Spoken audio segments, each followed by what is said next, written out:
Assalamualaikum warahmatullahi wabarakatuh, and good morning everyone. Let me introduce myself. My name is Nur Islami. I'm from class B, English Education Department, University of West Sulawesi.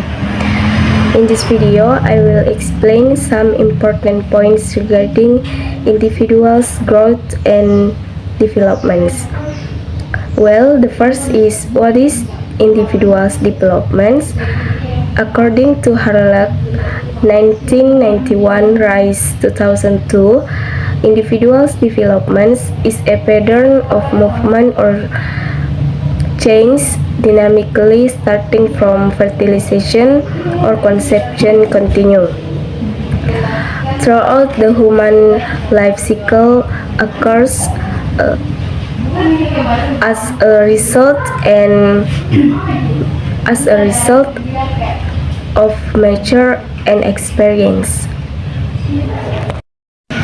Next, the second is aspect of developments. There are 6 aspects of developments. The first is physical growth atau pertumbuhan fisik. Dalam hal ini menyangkut pertumbuhan tubuh, kematangan fisik, dan perkembangan motorik seperti kemampuan berjalan maupun menggunakan tangan.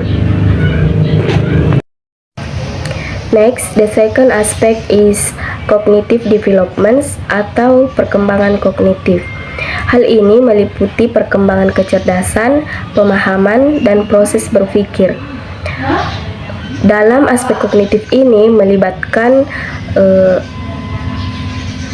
tentang bagaimana mengingat, memahami informasi, dan menyelesaikan masalah. The third aspect is social and emotional developments atau perkembangan sosial dan emosional. Untuk perkembangan sosial itu sendiri berkaitan dengan kemampuan berinteraksi dengan orang lain, mengembangkan hubungan sosial, dan memahami norma-norma sosial. Sedangkan untuk perkembangan emosional melibatkan perkembangan emosi, identitas diri, dan kemampuan mengelola emosi. Okay, next, the fourth aspect is language development atau perkembangan bahasa. Jadi dalam hal ini melibatkan kemampuan berkomunikasi dan menggunakan bahasa dalam berinteraksi dengan orang lain. The fifth aspect is motor development atau perkembangan motorik. Jadi dalam hal ini merujuk pada kemampuan individu dalam menggunakan dan mengontrol anggota tubuhnya. Proses ini melibatkan koordinasi antara otot dan sistem saraf dalam melakukan sebuah aktivitas. And the last aspect is moral development atau perkembangan moral. Jadi dalam hal ini individu memahami nilai-nilai dan prinsip moral serta belajar untuk membedakan antara apa yang baik dan yang salah. Well, let's move on to the stage of development atau perkembangan individu berdasarkan usia. Yang pertama, pada saat remaja, usia 12 sampai 18 tahun. Perubahan fisik dan emosional yang signifikan. Yang kedua, dewasa muda, usia 19 sampai 39 tahun. Eksplorasi karir, hubungan romantis, dan membuat keputusan hidup yang penting. Kemudian yang ketiga yaitu dewasa tengah pada usia 40 sampai 65 tahun.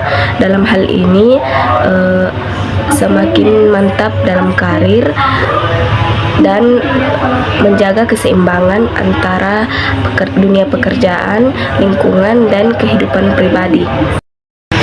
Dan yang keempat, yang terakhir, dewasa lanjut pada usia 60 tahun ke atas. Ini adalah tahap di mana seseorang mengalami penurunan kesehatan yang lebih lanjut dan seringkali harus menghadapi tantangan seperti kesehatan menurun, pensiun, dan kematian pasangan hidup.